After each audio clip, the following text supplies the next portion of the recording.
guys, it's Alicia here with My Work Basket. I wanted to show off a project I just finished, and there will no doubt be more of these, but this is the first set done. I posted them on my Instagram, but I made these cute little houses, and I'm going to show you more. Oops, I just shot a bamboo skewer across the room. I hit it with my elbow and it... So I took an online class from the Maker Beehive with Jennifer Chamberlain for altered food box houses. And the main reason I decided to take the class was actually more so for inspiration and seeing kind of what other people did, not necessarily how to do it. I've actually done similar things before, but because I took a class and I used some of her methodology, I can't go into too much detail about how I did these. I do believe her class is going to stay online, and I'll link to it below if possible. But I wanted to show you what I did personally for each of my houses to give you some ideas if you do a similar class. So I will start with the biggest, which is actually my least favorite. This box was from like a baking mix, like pancake mix, or I don't even remember. Yes, pancake and baking mix. Aldi gluten-free pancake and baking mix. So it was kind of a standard like cake mix size box. And I'm still doing my Summer of Stash, so I couldn't necessarily use all the same glues and things that she used. I just used the glues and stuff that I usually use, which included Mod Podge and other like water-based items. And this big box, I felt like the more I did to it, the like more it kind of fell apart. Like it couldn't hold up to everything that I was doing to it. And so like parts of it are like sucking in a little bit over here. Like it just couldn't take some of the moisture that I dealt to it. So I felt like the big box was easy to add detail, but it also lost a little bit structurally as I went. So one thing I do love, my favorite part of the big one, is the roof. And I don't know if it shows on camera or not, but it actually has kind of a crackle texture that really adds to it.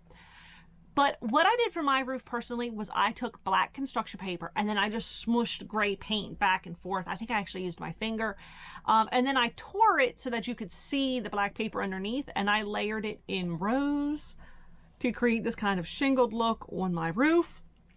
I then, mostly the entire house is just covered with torn book pages. I just took an old busted book and I showed the book pages and some of the miscellaneous papers in a video that you'll see before this one of collage materials. I might just put it in this one. I'm not sure how long it is. I think it was like 8 minutes, so it might be its own separate video. But this particular house is almost entirely just book pages, except for not these front bushes. These are actually painted on with just paint. But these back bushes are decoupaged on with green paper. And the door is decoupaged on. The windows are painted, and these front bushes are painted on. And then this is actually pink craft foam that I scalloped and glued on. Because again, structurally, it was kind of sucking in a little bit up here. Structurally, this big box didn't quite hold up to the process.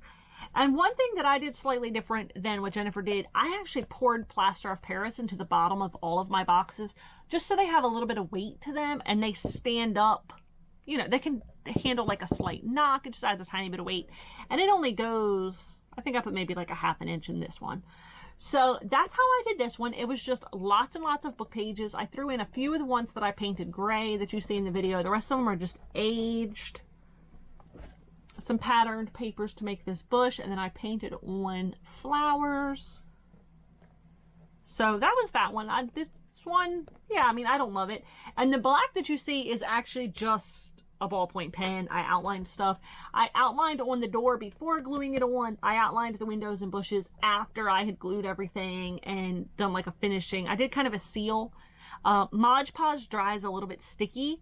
Mod Podge will usually tell you on the bottle to use a sealer, which I did. I did another, like a quick polyurethane coat on top of that. And so the ballpoint pen around the windows and the bushes was done afterwards with just a ballpoint pen.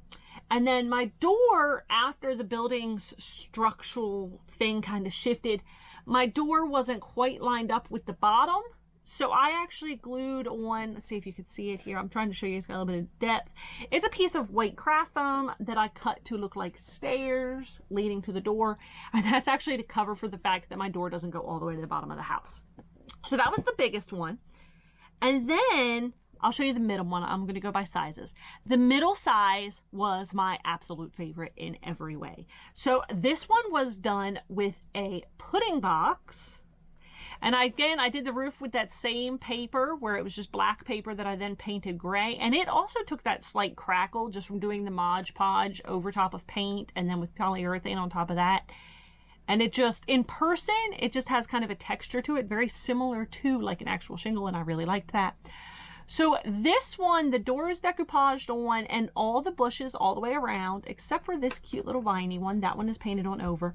But I did bushes all the way around.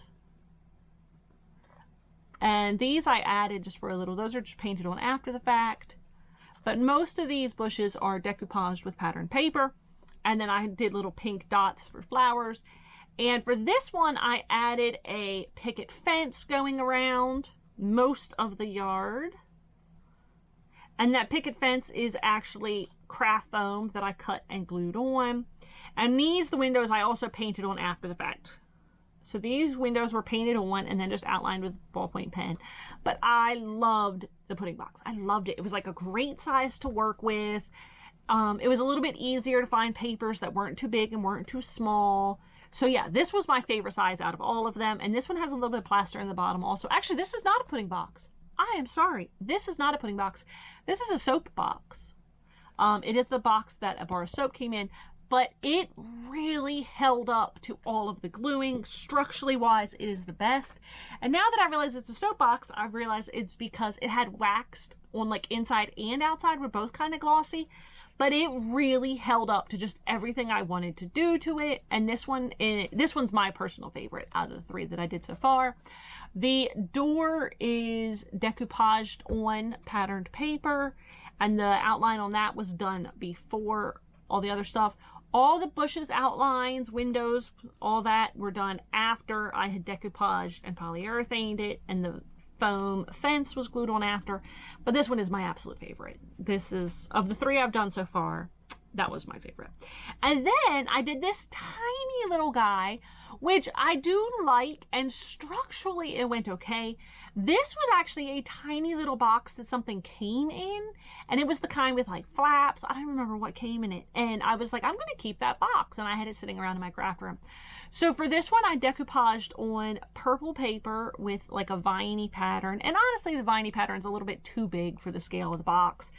I also decoupaged windows, and those I drew the grid on with ballpoint pen, and the door I decoupaged all that on before finishing it off. The roof on this is done in a very similar way with the black paper, but it's a lot patchier just because it's kind of small. And this side, actually, when it was all dried and set and done and assembled, it didn't hang off as much as this side did. So I tore some additional paper and kind of glued it on to balance it out a little bit more and just create a little bit more. But I did like the way this one came out. These two bushes were decoupaged on from the get-go. And then some, like this one on the corner, these ones on the back, and this one on the side, I painted all of those on after the fact. But that one came out cute. I was happy with it, and I was happy with how it came out. It's just not my personal favorite out of the bunch. But yeah, this one was mostly decoupaged. The brown patches that you see are the same, just tiny edge scraps of the brown paper from the book. And I just tore those off and decoupaged it on. And personally, I wish I had gone over some of my seams a little bit more with overlap, because some of them have, I'm not even sure how much it shows on camera, some of them have kind of a gap where the final edging was glued together and there's a little bit of overlap and it doesn't have any patterned paper. But so I like the littler ones more than the big ones. I felt like they just held up structurally a little bit better. And let me see if I can find it. I made one. They're not all winners, guys. Like, so the very first one I did, I hated it. I didn't even end up doing any finishing touches. It's done. It's assembled. But I don't know. I might come back to it some other day and add stuff. But it just, you know, don't feel like everybody always makes good stuff all the time. Because this one, is kind of ugly. Now, one thing that, this was actually the one I started to glue together first, and it's where I got the idea to do the green for like bushes that I did continue to do on the rest of them. It has some brick patterned paper over here, and it's still redeemable if I give it kind of like a big front door and things like that. So I might come back to this one. I mean, I'm not throwing it out. It's just going to kind of sit to the side and wait until I do something else with it. This was the one with the pudding box.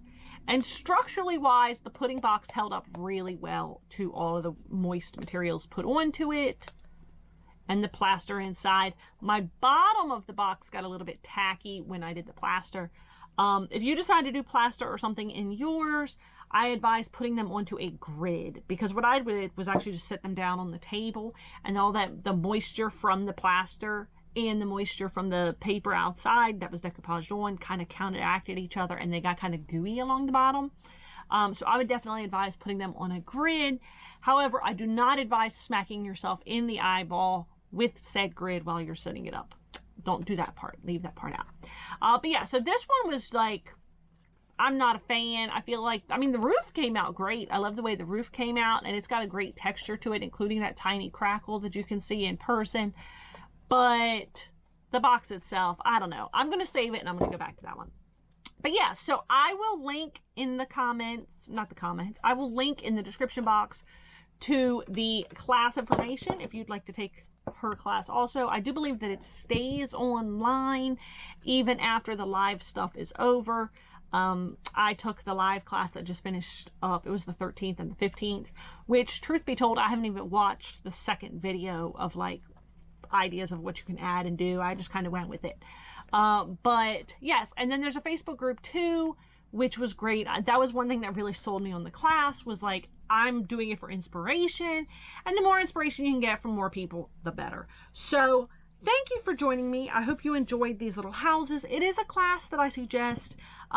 If you like my general style, Jennifer had a very similar style of like, you know, just relax and go with it, smush it around. And so if you like my style of crafting, you'll probably like her classes as well. I thought it was a great class. They're really cute. I mean, I can picture making a lot of these, and a lot of people are making like themes like Christmas. And one thing that she talked about that I very much agree with was like kind of limiting yourself. And so I just kind of pulled out a few craft things that was like, this is what I'm going to use, and that's it. So none of mine are really themed, because I didn't create a themed pile, but there have been some super cute houses done with this technique, and I loved it. I had a lot of fun. I don't think these will be my last 3 houses, but it was great. It was fun. It was like, you know, sometimes you just kind of get stuck in a funk of doing the same thing over and over, and this was to kind of work me out of that and back into the mixed media that I've always loved and I have a long history with, but I've just kind of been in a funk with. And so it was great. I enjoyed it. I hope you enjoy my little houses. They're cute. I mean, even the big one, it's just personal issues that bother me with it. And after it continues to dry, because I only did most of the gluing and all yesterday, they might get even better, and like that kind of weak corner might get better. But yeah, so they're super cute. It was a great class. I will give you the descriptions. I'll give you the link in the description. Also, my website's coming back. So from now on, yes, I'm still going to be doing a YouTube channel. Yes, there will still be vlog posts, but I will also be back to posting on myworkbasket.com. So for example, I'm going to do a post with this video, more pictures of the houses and some description, and I might enter that in like some linkies and things like that. So yes, my website is coming back. Nothing super official has happened to it. I've removed a bunch of old blog posts, and there's going to be information about that on the website. But if you've liked my YouTube, I will be posting again on myworkbasket.com.